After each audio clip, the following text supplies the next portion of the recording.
You are listening to Power 102. 9 minutes past 11, Sunday morning, 8th day of April 2017. Inside the Business Corner.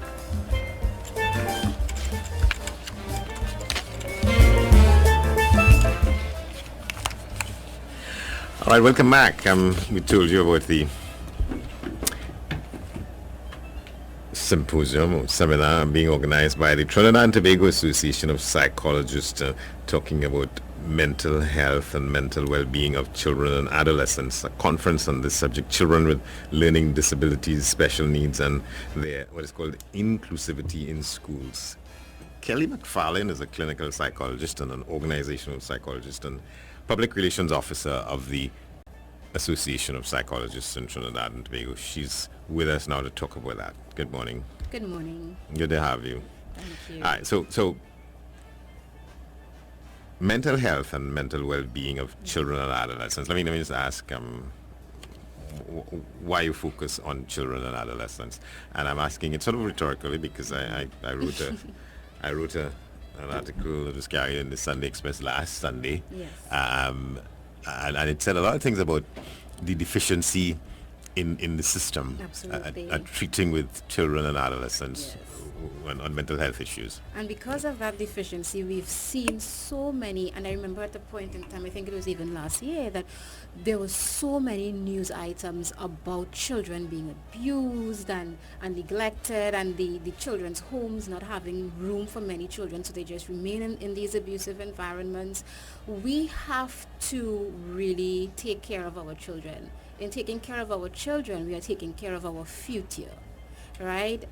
So in our 2018 action plan, in the association's action plan, we vowed to, and I say vowed because we put out a press release about this, to focus on strategic interventions to improve the state of care for children and adolescents in our country. Yeah, and I came on to this subject, I would say, some months ago when I heard the lady who is the president of the association, Dr. Margaret Nakid Chatur, make a statement before a Joint Select Committee of Parliament, and that had to do with some instances that were happening in schools across the country. And she said that there have been reports and recommendations about treating with this issue about children and adolescents, which were not being attended to. Yes. And there were reports going back 10 years, she said, about what kinds of interventions ought to be made and programs that should be in place that are not. Yes. Was she speaking specifically about bullying or? Well, the session was held around the issue of bullying, but she used that to talk about well, bullying is a manifestation of things happening with children, and there have been recommendations to treat with it. We'll get into the fact that there's understaffing and underfunding of programs to address it to begin with, but absolutely, and they are needed, they are necessary, because remember, when we're looking at children in their formative years, they do have, all children have, we could say, special needs, because we are developing a human being. They would become adults, and they have to become adults who are productive and who could contribute to society, contribute to the people that they impact in their lives. And so we look at how do we help these children develop the skills that they need to regulate their behaviors, to regulate their emotions, to be socially intelligent, along with education, IQ, intelligent quotient, and so on. But we also have to look at it in all the ways, and what affects some of the risk factors of children experiencing these problems in schools that Dr. Chatur would have highlighted. One, your biology, what we come with, what we're born with, our temperament, our ability to cope, our resilience reserve.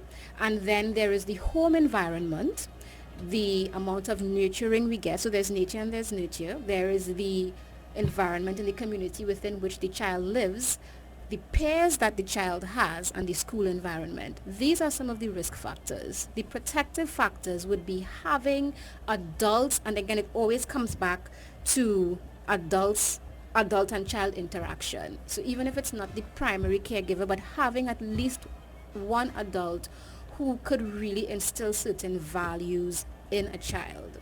I remember there was a couple of years ago, I was, when I was in college, I was running a mentorship program in New York, and I met this little girl in middle school, and she was telling me that her mother has told her that she would never go to college and don't have those kinds of dreams and just prepare herself to, do certain things that I wouldn't necessarily repeat. But, and the way this child believed that was where her life was going, and she didn't say it in a complaining way. She was just telling me very matter-of-factly, because I had these ideas for her that she thought was silly to go to school and so on. And, it really resonated with me that when you grow a child to really believe that this is what life is and they don't have any view outside of that, they really have no options.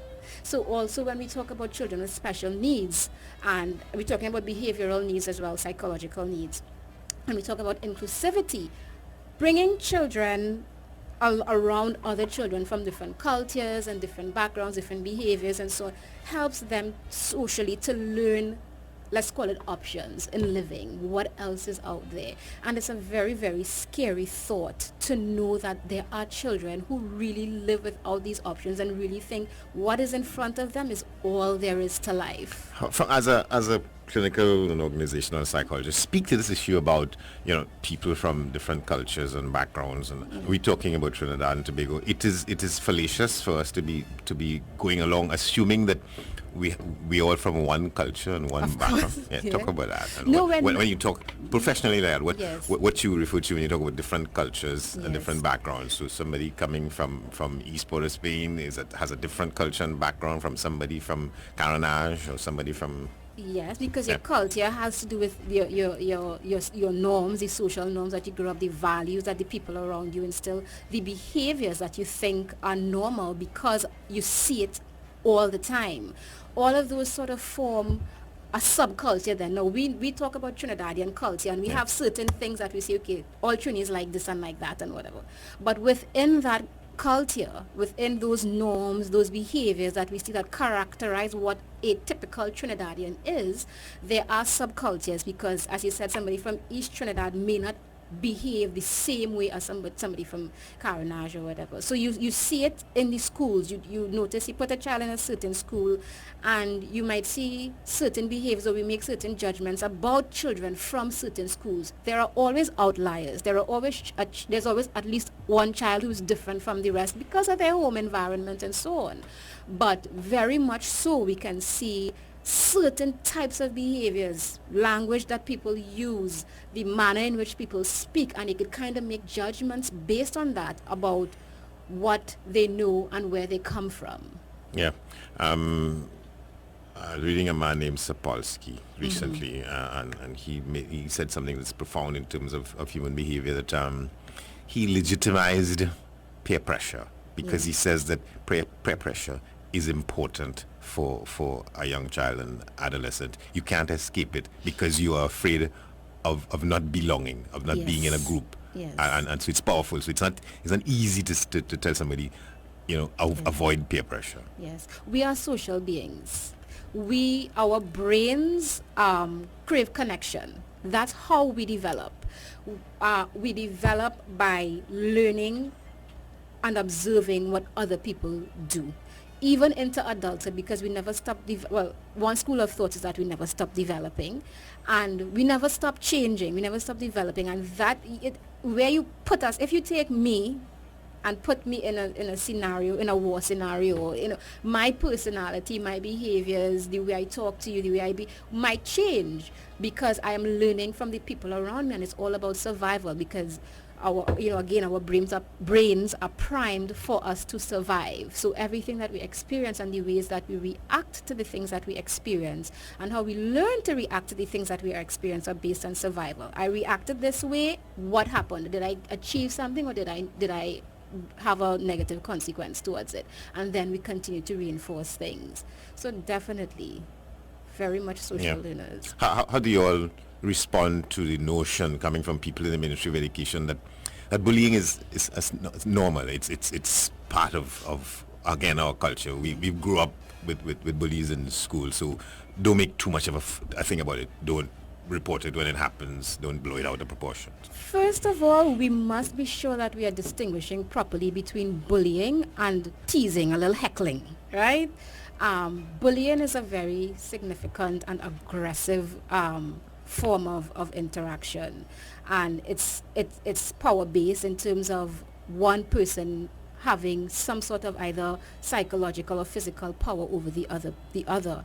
And the effects of bullying, according to research, are so significant, are so aversive that we should not take it lightly ever. It's a form of abuse, and just like we don't take abuse for adults lightly, we definitely shouldn't take abuse for children lightly. So it's peer abuse. My stance on it is that it should definitely be reported, but we also do need to take in consideration the needs of the bully and the bully's victim. And we empathize with both the bully and the victim, because what the bully is telling us by his or her actions is that he or she does not know how to interact socially appropriately. He or she does not feel like anyone cares for him or her, and they have problems regulating their emotions, regulating their behaviors. So sometimes it's a cry for attention in itself. Yes, a lot of times it's a cry. It's the end of a cry for attention. So this is a child who might have not had certain types of attention, or might have been exposed to certain very aggressive or hostile behaviors in their home environment, and they now have given up on anybody caring for them. So now they don't even fear consequences. I'll call your mother, okay, well, call her, right? They're no longer very empathetic to other people because nobody is empathetic to me. So I'm not empathetic to you. And what happens is something changes in their brain, and then they become actually excited by the ability to hurt someone else. It helps them kind of step out of the horrible reality of their own life, and that gives them that kind of satisfaction.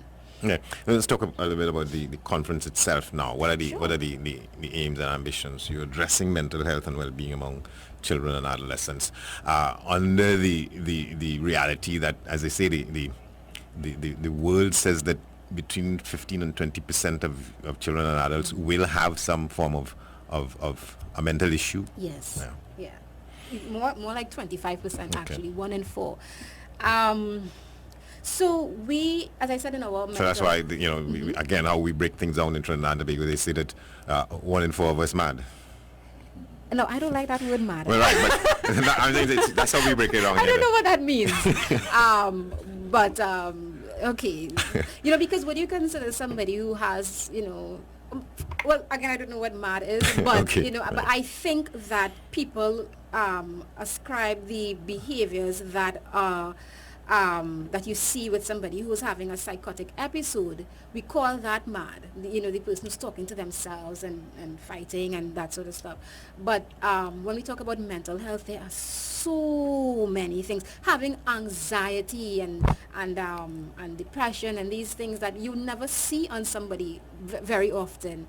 These are mental health problems or mental health issues. Yeah, mental health issues. So I don't so they mad, but we have Trinidadians love to use that word. Oh my goodness. Yeah. All right. So in line with our action plan, we are having a conference on inclusivity for children and adolescents who have special needs for learning, physical needs, and psychological or behavioral needs. And the aim is to, one, improve public awareness on this issue. Two, to inform professionals and all persons who work directly with children with special needs about the available resources, programs, and services that would assist caregivers and educators in attending to these needs, because there is a gap. There is a gap in the information, and it is extremely important for people who are taking care of or working with children with special needs to truly understand what each of these children with these different needs really, really, really need, and ways that we could include them and give them the best chance at a normal life, or a chance at achieving what everybody else is achieving. And again, children learn from being around other children. Yeah, what does inclusivity mean in this case? So inclusivity has to do with having the children exposed to or in the environment with other children who may not have the same needs. So remember, I spoke a little earlier about the social learning and people with different cultures, different behaviors. Children learn a lot from the ways that other children behave. So when I spoke about children being in a different school and the behaviors going kind of along with their peers and so on. So you want to be able to find ways to assist the children while they are in a setting with other children who have different needs, so that they could learn from those children. So we will be providing techniques and strategies that would enable those affected to identify early signs of disabilities in order to access available services as early as possible. So inclusivity is not existing at a level that it should be at the moment, not necessarily, no. Because and to, you see, because it's also about strategies as well. What do we do with the child who is bullying, whose behavior is really really seems out of control? What methods, what strategies? So it's also about strategies.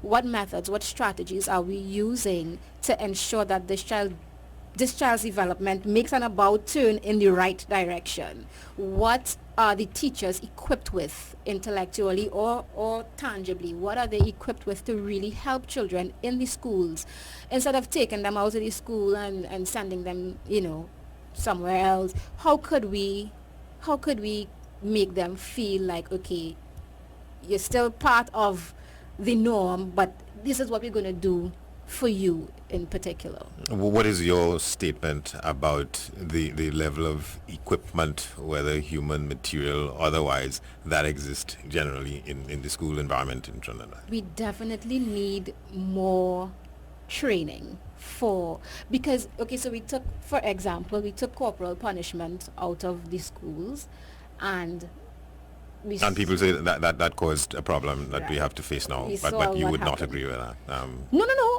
No. I do agree with it, because we see it. We see we saw the incidents where students attack teachers, and teachers feel like they really don't know what else to do, so they give up. They don't really try so much to help the kids and so on. But it's because we took out the corporal punishment, which was helping to keep control and structure in the classroom. But what did we replace it with? Nothing really. And for us to do that, we have to really, one, come up with a plan. Let's see what I'm looking for. Well, some kind of policy, right, on how to really deal with different children. Try and instill discipline without licks. Right. And so there's no give the training. No, there's nothing. Just don't beat. So the teachers now like, okay, so what do you want me to do? I will pull back, because what am I to do? And they're not doing out of resentment for not having the power to beat. They're not doing it because they haven't been equipped with They don't know what the to alternative do. tools. Because I've heard a lot of teachers, even in some of these shows, they would call in and they would say, okay, but what we're supposed to do? These children are doing this and that. What are we, what are we supposed to do? Long time you would beat and keep them in line, and now, Yeah. you don't have the alternatives. They don't have the Yeah. alternatives. And so a regime of alternatives is necessary Yes. in the school system. Yes, a team should come together and develop a system. So that's going to be part of what you'll be discussing and making recommendations about. Not the policy, because that's something that has to happen on a on a government different level. yeah. But I think the Association of Psychologists would advocate for that, and have been. Dr. Chatur in JSC meetings Yeah. has been advocating for stuff like that to happen. Okay, we just have a couple of minutes left. Now I want to talk about, when we talk about special needs, what are they? What are some of the special needs that children have that have to be Right. attended to? So we talk about behavioral, emotional, psychological needs, things that they don't necessarily get to develop at home. We think about educational needs, such as we have children with dyslexia, attention deficit hyperactivity disorder, ADHD, and then there are physical needs, blindness, those who are blind, those who are deaf, and so on. And so to that, and we have the representatives of many of these of the who work with children with different needs that will be at the conference, that will be speaking, like the Dr. Paul Sonskerrett, who is he created the local braille reader because the language was different abroad than here. So he's with the deaf, talking on the deaf and hearing impaired. And we have the CEO of the Blind Welfare Association, Mr. Kenneth Surratt, and the Cerebral Palsy Society of Trinidad and Tobago, their president, Mr. Philip Mativier. And there's a senior teacher at the only government special needs school in Trinidad and Tobago. That's the Pointe-a-Pierre Government Special School. So she will be coming and sharing about some of her experiences and some of the needs that do exist. And when we come from these different sectors and we interact and we figure out, okay, how could we all really interact to make a difference, or to make sure that children have the best opportunities possible, that is where we really start to really make an impact. And then it is required that there be proper liaison and alliances with the Ministry of Education. Absolutely. Well, what is your statement about what exists now and what plane it is at in terms of it would seem that is a kind of necessary kind of alliance that should exist as of norm. Yes. But something says that it is not what it should be. It's not what it should be, yes. Well, we have them separately, individually. Like we have a blind welfare association and so on. And you might take a child with a particular difference or disability, and your intervention might be one-tiered. It might just focus on learning Braille, just being in that. But what is happening to the child psychologically when the child is aware that the child is not having the same social experiences as maybe their siblings? So what about looking at those things? Are we considering all aspects of the child's development? We have to be sure. Yeah. But what I was trying to get at is the alliance between the Ministry of Education and a professional body like this. Right. We are trying to establish that. Currently, we are trying to. In 2018. Yes, and we are hoping to get the Minister of Education to attend and the Minister of Health. What is the date of this seminar? It's the 25th of April, so that's this month end, Yeah. at the Eric Williams Medical Sciences Complex. And the minister's been invited. We are working on it. Yeah. We are working on it. Okay, so he hasn't officially had No, we don't have a confirmation just yet. And you don't think you're running the risk that he would say, well, he didn't have enough time to consider and his schedule would not allow it and so on? We are. Yeah. We are, but our fingers are crossed. Okay. Definitely. Kellyanne McFarlane, clinical psychologist, organizational psychologist, public relations officer, the Trinidad and Tobago Association of Psychologists, the 25th of April. Yes. Our conference on mental health and mental well-being of children and adolescents in Trinidad and Tobago. 9 a.m. to 4 p.m. Good. Thank you very much. Good. Thank you very much. When we come back, Trinity College marking its 60th anniversary. Ayagoro Ome and Brian Moore, two of the, shall I say, original students? We get to that in a moment. Stay with us. Got the best price for you. Over 60 years of service dedicated for true. Real safe and convenient. They're open every day. Bring your family to shop and use your value card to pay.